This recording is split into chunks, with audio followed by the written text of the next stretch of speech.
Okay, so let's talk about these wooden frames that were sent to me to go ahead and review.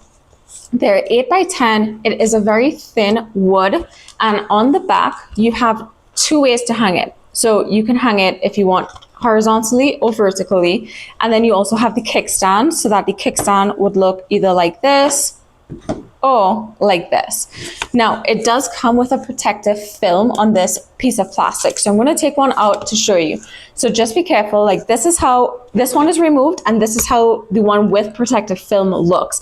Now, that protective film is on both sides of that thin plastic, just to go ahead and protect this part, so that whatever picture you put inside here, it's not going to look like you have a big scratch or anything like that on it.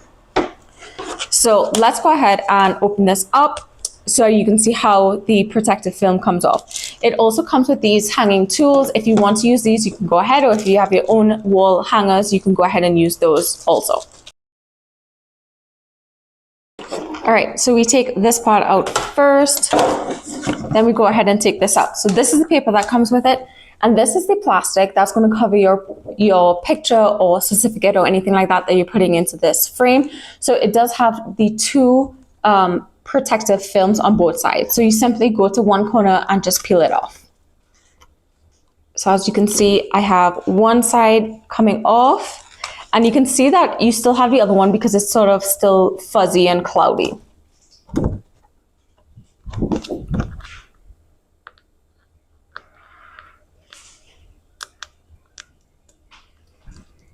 And here's the second one. And now, as you can see that difference. You can see where it's cloudy there and where both are off. You can simply put this back in the frame, and there you have it. So I'm going to show you how it actually looks on a wall now. And this is it horizontal on the wall hanging, and that is it vertical. So this is what the wood looks like. It is quite thin, as you can see right here. So it's not a thick frame, it is thin, and the plastic inside to cover the frame is quite thin also. But it is a sturdy material, so if it falls, it's really not going to crack just because of this wood.